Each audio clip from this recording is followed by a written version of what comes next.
मध्ये चाललंय तरी काय या प्रश्नाला आता काहीच महत्त्व उरलेलं नाहीये, कारण एक झाकावं तर दुसरं उघडं पडतंय। अशी काहीशी स्थिती बीडची आहे। हत्या, मारहाण, अपहरण, धमकावणी हे बीडकरांसाठी काही नवं नाहीये। असाच एक बीडकरांसाठी नवा नसलेला प्रकार अंबाजोगाईच्या सनगावमध्ये घडलाय। एका महिलेनं डीजेचा आवाज कमी करायला सांगितलं म्हणून तिला पुरुषांच्या टोळक्यानं गोल रिंगण घालून मारलंय। ही मारहाण इतकी जबर होती की महिलेच्या अंगावरती ठिकठिकाणी रक्त साकळलंय। विशेष म्हणजे महिलेला मारून अशी ही मर्दुमकी दाखवणारा दुसरा तिसरा कुणी नसून खुद्द गावचा सरपंच आहे। तर बीडकरांनो, पुन्हा एक नवा प्रताप पहा। शांत बसायचं की नाही याचा निर्णय तुम्हीच घ्या। हे फोटो नीट बघा असं म्हणण्याची आमची तरी हिम्मत नाहीये।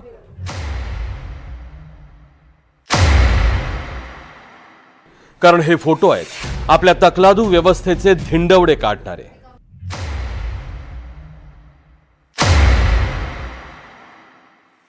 हे फोटो आहेत अन्यायाविरोधात लढणाऱ्यांच्या कफल्लक अवस्थेचे।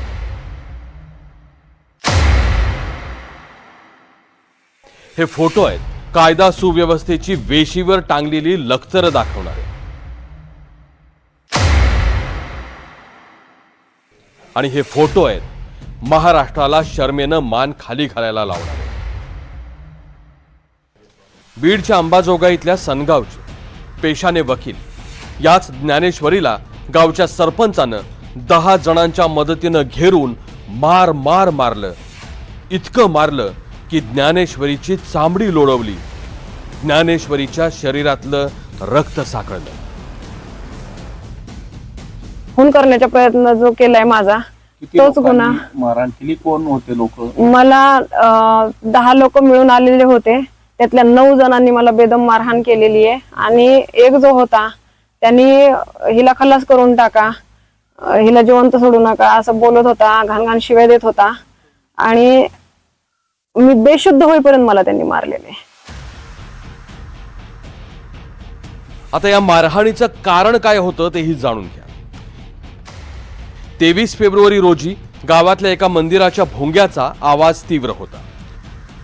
त्यावेळी अभ्यास करणाऱ्या ज्ञानेश्वरीचं लक्ष लागत नव्हतं।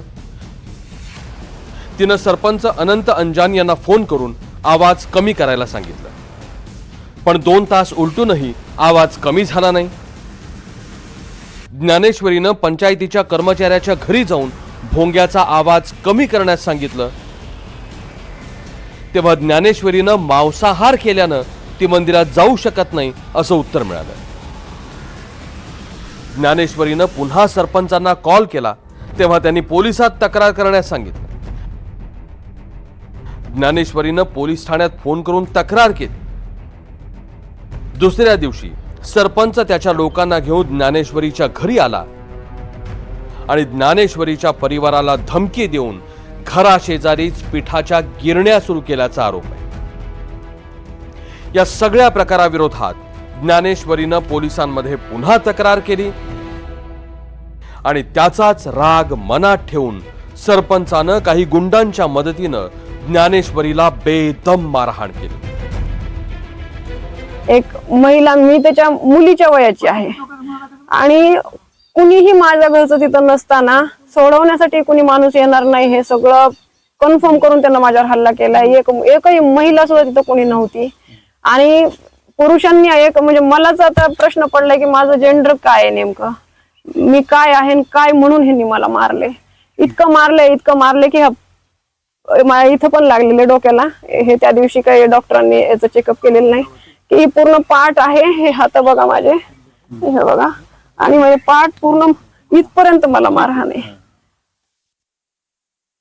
तर ह्याचं सरपंच पद पहिलं ह्याचं रद्द करण्यात यावं आणि ह्या लोकांना अजिबात जामीन मिळून देण्यात येऊ नये। एक तर आम्हाला संरक्षण देण्यात यावं, नाही तर आमचं स्थलांतरित आम्हाला इथून करण्यात यावं, हीच विनंती आहे माझी शासनाकडे। या सगळ्या प्रकरणाला तेव्हा वाचा फुटली जेव्हा राष्ट्रवादी शरद पवार गटाचे नेते जितेंद्र आव्हाड यांनी ट्विटद्वारे माहिती दिली। सरपंच आणि इतर 10 पुरुषांनी मिळून एका वकील असलेल्या स्त्रीला मारहाण करणं कितपत योग्य आहे? गावात सरपंचाचा कारभार कसा असेल कोणत्या पक्षाचा आहे हा सरपंच?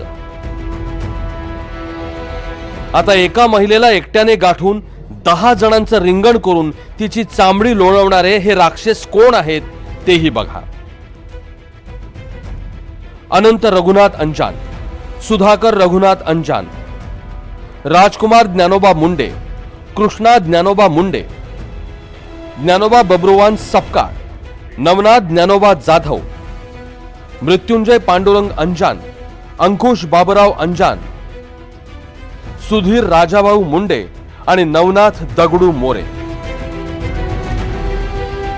इतकी उच्च कोटीची मर्दुमकी दाखवून ही 10 जनावरं फरार झाली आहेत. गेल्या काही दिवसांपासून बीड जिल्हा हा राजकीय गुन्हेगारांमुळे बदनाम झालाय. वाल्मिक कराड, सतीश भोसले अशा कार्यकर्त्यांमुळे राजकारण्यांच्या बगलबच्च्यांच्या दहशतीचे किस्से समोर आले. त्यात अंबाजोगाईतल्या या प्रकरणामुळे बीड मधलं पॉलिटिकल गँग वॉर चर्चेच्या केंद्रस्थानी आलंय. सिंधुदुर्गामध्ये जो खून झालेला आहे ना, त्याच्यावर सुद्धा अधूनमधून प्रश्न विचार. बीडपेक्षा वाईट अवस्था सिंधुदुर्गात मध्ये सुरू आहे. बीड तर हातातून गेलेलंच आहे देवेंद्र फडणवीस यांच्या, पण सिंधुदुर्गामध्ये दिवसा ढवळ्याचे खून, हत्या, अपहरण, मारामारी सुरू आहेत. त्याच्यावरती तिथे जाऊन आवाज उठवण्याची वेळ आलेली आहे. काल रात्री त्याच्याबद्दलची माहिती मला पोस्ट म्हणजे फोटो आलेले आहेत. मी त्याच्या संदर्भामध्ये SP आणि कलेक्टरला सूचना दिलेल्या आहेत.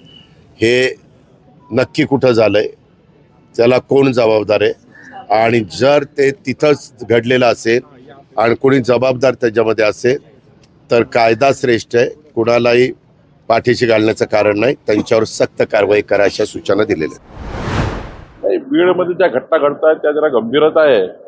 एकदा माननीय मुख्यमंत्री यावर फार सिरियस विचार करताय, पण बीडमध्ये एकदा चांगल्या पद्धतीचं त्या ठिकाणी आम्ही काम करू नये.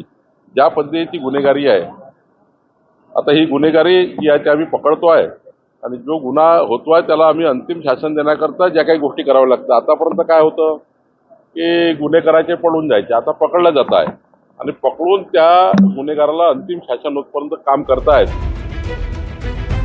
आमचा प्रश्न बीडच्या राज्यकर्त्यांना आहे. आमचा प्रश्न बीडच्या प्रशासनाला आहे. आमचा प्रश्न बीडच्या सर्वसामान्यांना आहे. तुम्हाला तुमच्या बीडमध्ये सत्तेमुळे माजलेले राक्षस हवेत का? तुम्हाला तुमच्या बीडमध्ये महिलांना ठेचणारे नराधम हवेत का? तुम्हाला तुमच्या बीडमध्ये मुजोर झालेलेच कार्यकर्ते हवेत का? आम्हाला कल्पना आहे या प्रत्येक प्रश्नाचं उत्तर नको असंच आहे, पण तुमच्याकडे या प्रश्नाचं उत्तर नसेल तर हे फोटो पहा आणि अशी वेळ आपल्यावर येण्याची वाट पहा आणि थंड बसा. Bureau report, NDTV Marathi, Ambajogai, Beed.